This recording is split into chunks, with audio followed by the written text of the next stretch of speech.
예, 한판 승부 2부 문을 열었습니다. 김성애 소장, 진중권 작가, 김성애 소장 두 분과 함께하고 있습니다. 응답하라 한판 승부 시간인데요. 네, 1부에서 인터뷰 중 전화가 끊겼던 우원식 의원, 그 배터리가 방전된 것이었다는 점, 그래서 다시 한번 사과 말씀을 드립니다. 자, 두 분께 질문이 들어왔습니다. 먼저 진중권 작가에게 들어온 질문, 2367님, 작가님, 그 BTS 방탄소년단이 문재인 대통령에게 외교 특사로 임명을 받아 다음 주 유엔 총회에 함께 참석을 합니다.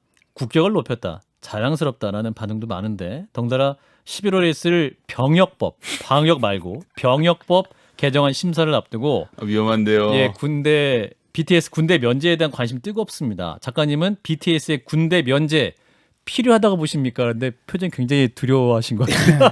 예, 뭐 이 물음은 이제 평소에 이 문제에 굉장히 관심이 많으신 김성애 소장께서 대신에 일단 아미들이 들어오고 있습니다. 예, 자, 아미들이 듣고 있고요. 아미들이 그렇게 얘기를 하죠.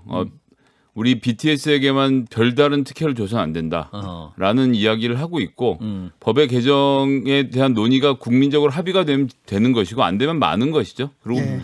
제가 알기로는 유일한 요구 조건은 같이 입대하게 정도를 맞춰달라라고 하는 것 같은데 그런 정도는 우리 군이 좀 할 수 있지 않을까 뭐 그런 정도 기대는 있는데요. 면제 여부를 BTS 때문에 정하는 건 안 되고 정해졌는데 BTS가 혜택이 된다면 뭐 그건 가능할 거라고 생각합니다. 하지만 어떠한 혜택도 아미들은 원하지 않고 있다라고 저는 생각한다라고 말하면 제가 지금 궁지에 몰리는 거죠. 아니, 자, 우리 진 작가님. BTS 멤버들도 가겠다고 한 걸로 알고 있거든요. 참 예. 멋있죠. 근데 참 사실 생각해보면 그렇거든요. 뭐든 다 소중한 젊음이긴 하지만 예. 또 어떤 사람들은 그 딱 젊은 그 시기에만 할 수 있는 게 있거든요.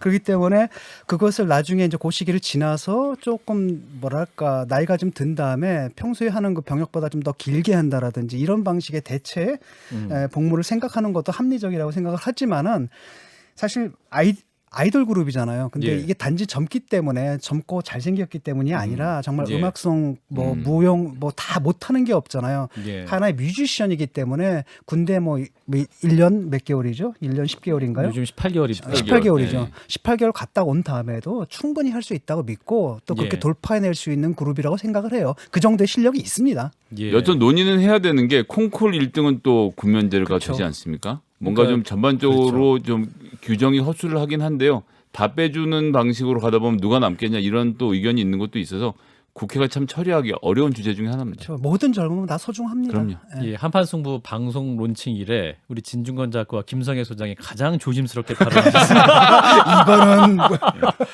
예, 아미 여러분, 저희들은 BTS를 우리 지뢰바 좋아합니다. 통과한 겁니까? 예. 자, 일단 김성애 소장님께도 드리는 질문. 이 질문을 제작진이 골랐다는 게 참 놀랍네요. 예, 그렇습니까? 예.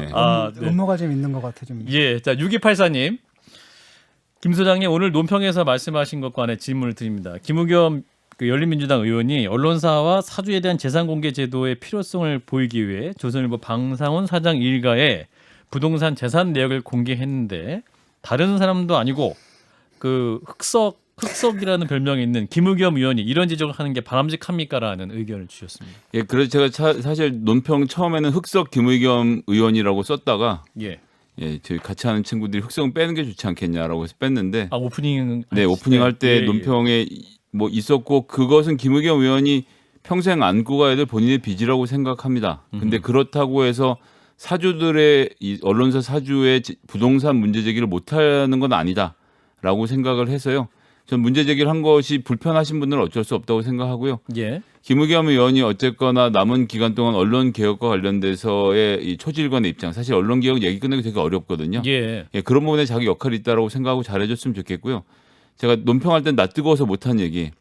1994년에 이 고위 공직자 재산 공개법이 제정될 당시에 예, 언론 사주도 넣어야 된다는 의견이 있었고 이제 박관용 의장님이 그 당시에 이제 증언하신 내용입니다. 예. 비서실에 계실 때였는데 이게 결국 이제 언론사의 반대로 막혔는데 그 당시에 유일하게 CBS만 아하. 회사와 고위 임원들의 재산을 공개했다는 사실을 이제 뒤늦게 말씀을 드리겠습니다. CBS만 공개하겠다. 예, 질문이 안 들어왔으면 제가 안 하려고 그랬는데 예.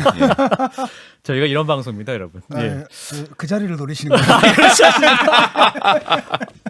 네, 좋지 않군요. 예, 한 청취자 이런 문자 주셨네요. 조선일보 관련자이신 것 같은데 라디오 잘 듣고 있습니다. 조선일보 부동산은 대부분 선대에서 받은 선산, 전국의 산지한 본사 소유 지국 토지라고 알고 있다라는 말씀을 주셨는데 관련해서도 또 김의겸 의원과의 자리 혹은 조선일보 혹시 반론을 한다고 한다면 얼마든지 저희 이 자리에서 또 함께 얘기를 해보도록 하겠습니다. 그러니까 비판하려면 좀 정확했으면 좋겠거든요. 이런 식으로 하는 게 좀 정치적 공격인 것 같고 사실 이게 언론 개혁하고는 다른 주제잖아요. 이게 이렇게 섞어가지고 공격하는 건 좀 바람직하지 않다고 보고 그 다음에 그 공격을 하는 본인도 사실 떳떳하지 못하고 그래서 좀 저는 이런 식은 좀 아니지 않느냐. 다른 계기에 사실 그 땅을 너무나 많이 소유한 사람들이 그 부동산 취득하는 과정이나 그걸 통해서 부당이득을 얻는다거나 그런 문제가 있을 때 제대로 비판을 하는 게 맞다고 봐요. 예, 응답하라 한판 승부였습니다.